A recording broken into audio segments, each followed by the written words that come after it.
Hello, my name is Deborah Snyder, and I'm a veteran. I retired as a lieutenant colonel from the United States Army and recently formed a nonprofit, Operation Renewed Hope Foundation, to help homeless veterans. We help these homeless veterans by providing quality housing and supportive services. With over 67,000 homeless veterans nationwide, our country has a huge challenge and we need your help. We support the goal of the President and the Department of Veteran Affairs in ending homelessness by 2015. You'll hear from a few of those veterans in a moment.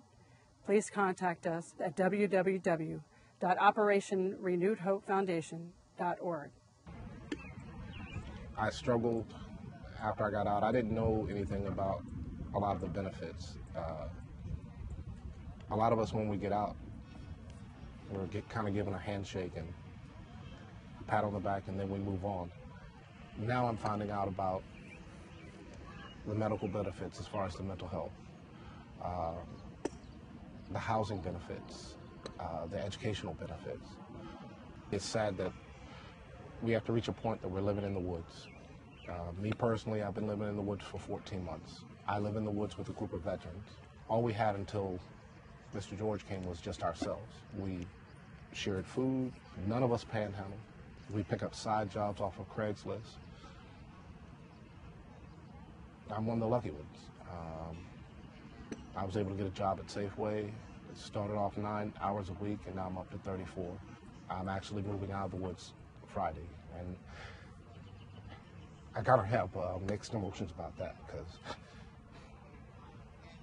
I mean, I've been with these guys for 14 months, and you know, it's like we all look out for each other. I mean, I wouldn't trade leaving the woods, but in the same instance, it's like I'm leaving a family behind. When I was first out there, I felt like nobody would care. And believe it or not, like I said, everybody in my campsite, we're honest. We don't panhandle, we don't rob, we don't steal. We work hard. But because you're homeless, it's hard to get a job because you don't have an address, and people think since you don't have anything that they can't trust you. But foundations like this are starting to open doors. I needed help. And all I was told, as far as my security deposit, all I was told was start calling churches. Just maybe this one will give you $50 here, maybe that one. I was looking at possibly calling like 10 churches in order to get my security deposit. But after the third call, April Ballard from VASH told me, said, call Deborah. A lot of us veterans, we do have a lot of pride. So it was hard for me to kind of get the words out.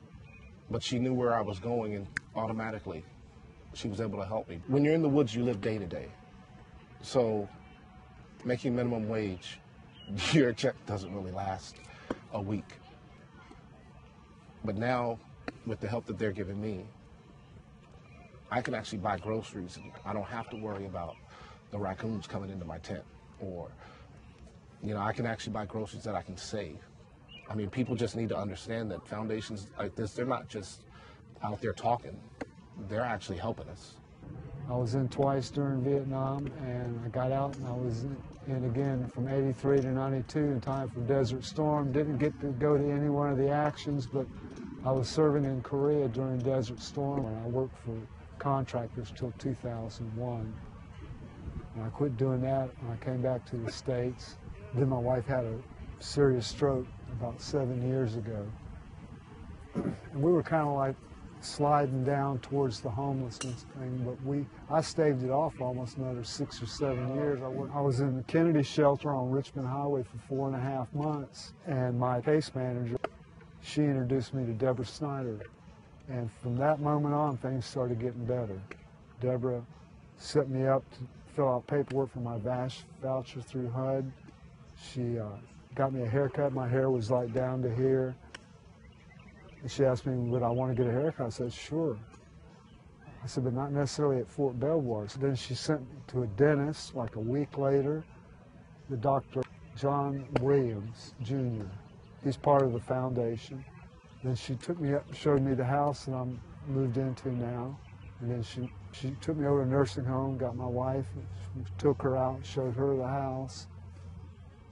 when my caseworker put me on Deborah, she hit the ground running and starting to help me out. The Operation Renewed Hope Foundation, they're not BSing you. They're really serious about helping you.